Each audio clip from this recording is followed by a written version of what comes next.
회사에서 세금은 많이 나오는데 비용은 부족하고 이 부분을 직원들에게 통 크게 쓰자고 하니 받아가는 직원 입장에서 세금과 사대보험이 너무 많이 나오는데 이걸 같이 해결해 줄 수 있는 제도가 있다면 어떠시겠어요? 제가 오늘 말씀드릴 부분이 이 부분을 해결할 수 있는 부분인 사내근로복지기금에 대해서 이번 시간은 말씀드려 보겠습니다.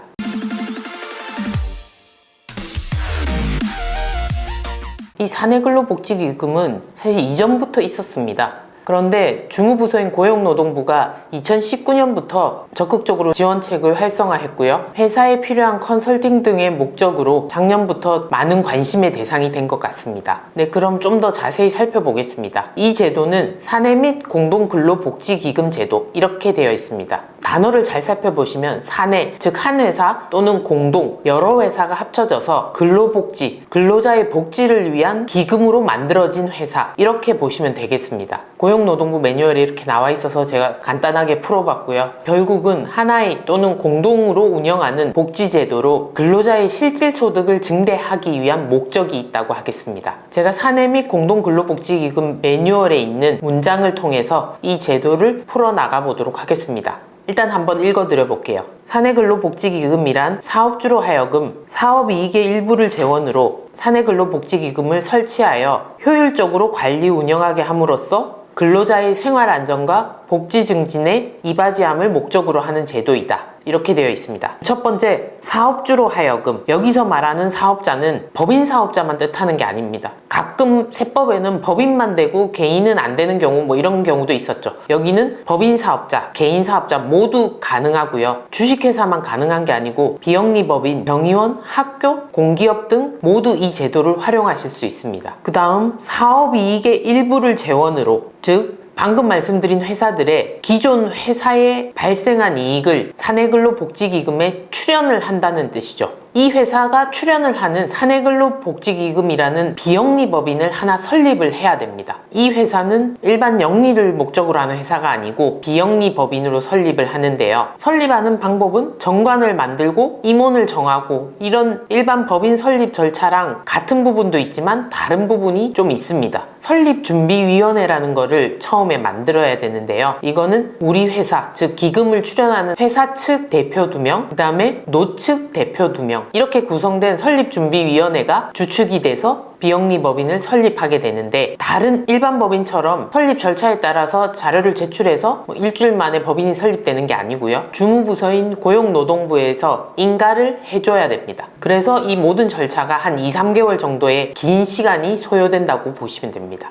다시 정리드리자면 우리 회사의 이익을 사내근로복지기금이라는 비영리 회사를 만들어서 여기다가 우리의 재원을 출연을 하는 거죠. 그러면 이 출연을 하는 회사 입장에서는 출연 금액을 전체 비용 처리를 받을 수 있습니다. 처음 사내근로복지기금이 설립될 때는 이 출연한 부분을 기부금으로 인정받아서 일정 한도까지만 비용으로 인정받았는데요. 이 부분이 바뀌어서 전체 비용 처리가 가능해졌습니다. 그리고 출연하는 재산도 현금도 가능하지만 부동산도 가능하고 주식도 가능합니다. 우리 회사의 이익이 클 때는 크게 출연해서 비용으로 인정받아서 절세 효과를 보고요. 이익이 작은 해에는 출연을 안 해도 됩니다. 매해 일정 금액을 출연해야 된다 이런 제한은 없습니다. 그리고 이 기금을 받은 비영리법, 즉 사내근로복지기금은 기금을 공짜로 받았는데도 증여세 과세 대상은 아니게 됩니다. 받는 회사 입장에서도 세금이 나오지 않는다는 거죠. 이렇게 출연한 회사 입장에서도 비용 처리가 되고 그 비용 처리의 규모도 때에 따라 규모를 조절할 수도 있고요. 받는 사내근로복지기금 입장에서도 증여세 과세가 되지 않아서 아주 유용한 제도라고 할 수 있겠습니다. 그래서 이 기금을 효율적으로 잘 관리해서 결국은 기금을 근로자에게 정관에 정해진 대로 정관에 위배되지 않게 잘 활용해서 근로자의 생활 안정과 복지를 증진시키고자 만들어진 제도라고 보면 되겠네요.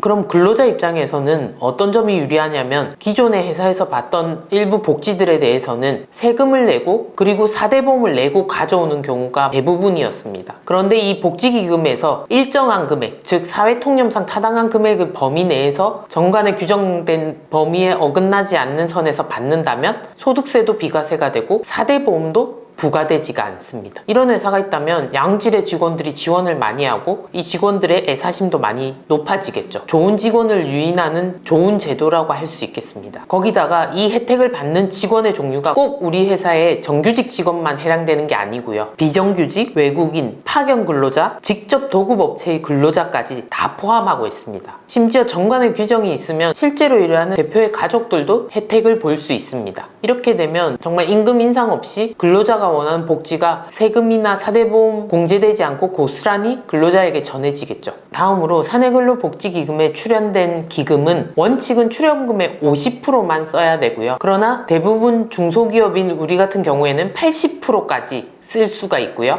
여러 회사가 같이 만든 공동근로복지기금의 경우에는 90%까지 기금을 활용할 수 있습니다. 만약에 사내근로복지기금에서 근로자에게 줄 금액이 1억이라면 중소기업의 경우 1억 2,500을 출연해야지만 그 금액의 80%인 1억을 활용할 수 있겠죠. 그럼 이 좋은 혜택을 어떤 경우에만 써야 되는지 한번 보겠습니다. 내용에 보면 근로자의 주택구입 자금이나 임차 자금을 지원하거나 대부, 즉 빌려주는 게 가능하고요. 장학금을 지급할 수 있고 체력단련비, 문화생활비를 지원할 수 있고요. 보육료 지원, 근로자의 날 행사 지원, 휴양시설 등의 취득 및 운영 지원 등을 할 수 있습니다. 아무리 좋은 취지라도 불우이웃 돕기 성금 이런 거는 쓸 수 없습니다. 대전제가 근로자를 위해서만 써야 됩니다. 그리고 출장비나 교육비 등도 쓸 수 있는데요. 이거는 절대 업무와 관련성이 없어야 됩니다. 그리고 지급도 모든 직원에게 일률적으로 균등하게 배분을 해서는 안 됩니다. 같은 직급의 경우는 일률적으로 동등하게 배분하라, 또는 업무와 관련성이 있어야지 비용 처리한다, 이런 규정이 세법은 기본인데요. 이 사내근로복지기금은 절대로 균등하게 일률적으로 지급해서는 안 되고요. 업무와 관련 있는 비용을 지급하면 안 됩니다. 왜냐하면 업무와 관련 있는 비용은 당연히 기존 회사에서 지급을 해야 되겠죠. 기금에 출연하고 나서 원래 회사가 부담해야 될 종업원 급여의 사대보험 50%를 부담하는 부분을 기금에서 막 출연하거나 이러면 안 된다는 뜻입니다. 그럼 지금까지 장점만 말씀드렸는데 단점을 말씀드려 볼게요. 이 기금은 법인이랑 일심동체입니다. 무슨 말이냐면 기존 사업자, 즉 우리 사업자가 폐지되기 전까지 이 기금을 절대로 없앨 수 없습니다. 즉 해산 청산이 불가능하다는 얘기입니다. 내 사업자가 없어져야지만 여기도 없어질 수 있다는 얘기겠죠. 물론 내 사업자가 없어질 때 다른 사업자의 근로복지기금으로 합병하거나 또는 뭐 쪼개거나 이런 건 가능합니다. 두 번째로 아까 기금의 중소기업은 80%까지 쓸 수 있다고 했고 공동은 90%까지 쓸 수 있다고 했는데요. 그럼 나머지 20%, 10%는 언제 쓰느냐? 얘는 나중에 기금이 없어질 때 가져가면 되나요? 이러시는데 절대로 다시 회사로 귀속은 시킬 수 없습니다. 이미 혜택을 다 보셨잖아요. 이 남은 금액은 이 기금이 해산할 때 근로자의 미지급 임금을 지급하시고 그래도 남으면 자녀 재산의 50% 범위 내에서 근로자 생활안정자금을 지원하시고요. 그래도 남으면 정관으로 지정한 자에게 지급하고 그래도 남는다면 마지막으로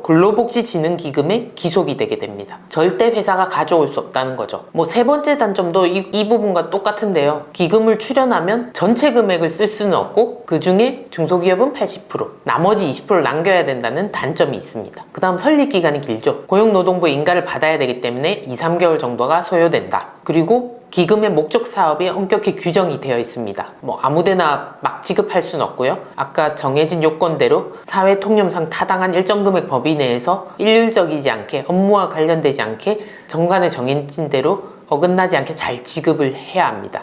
그리고 비영리법인 같은 경우에는 수익사업이 없으면 법인세 신고 의무 이런 건 없습니다. 다만 고용노동부 관할이기 때문에 사업연도가 끝나면 3개월 이내에 기금 운영 상황 보고서를 제출해야 합니다. 가계부 같은 형식으로 작성하는 것 같은데요. 회계나 세법처럼 그렇게 작성하는 게 어렵지는 않은 것 같습니다. 그러면 정말 세금이 얼마나 줄어드는지 한번 예를 들어 볼까요? 우리 회사가 기금 출연 전에 세전 이익이 10억이었다고 가정할게요. 그럼 법인세 이번에 낮아진 세율로 적용하면은 한 1억 8,700 정도 나올 겁니다. 근데 우리가 여기 사내근로복지기금에 3억을 출연했다. 이러면 3억이 그대로 비용 처리가 된다고 했죠. 그럼 세전이익이 10억이 아니라 7억이 되겠죠. 그러면 법인세 등이 1억 2,400 정도가 됩니다. 뭐 감면이나 이런 거 전혀 고려하지 않고요. 이러면 아까 말씀드린 세금에서 6,300만 원이 줄어드는 효과가 생깁니다. 엄청난 혜택이죠. 이것뿐만 아니고 플러스 알파죠. 받아가는 직원 입장에서 소득세도 안 내도 되고 사대보험도 안 떼이게 되니까 정말 좋은 제도라고 할 수 있습니다. 마지막으로 정리하자면 이 기금은 종업원 복지 증진을 위해서 만든 제도입니다. 그래서 이익이 많은 회사에서 종업원을 위하는 오너라면 정말 활용해 볼 가치가 있는 제도라고 생각합니다. 그런데 여기에다가 차명주식이나 자기주식, 잉여금 소각 같은 기타 방법과 결합해서 잘 활용한다면 또 더 좋은 결과를 만들어낼 수 있습니다. 그런 부분들에 대한 컨설팅이나 사내근로복지기금에 대해서 궁금하신 분들은 상담글을 남겨주시면 되겠습니다.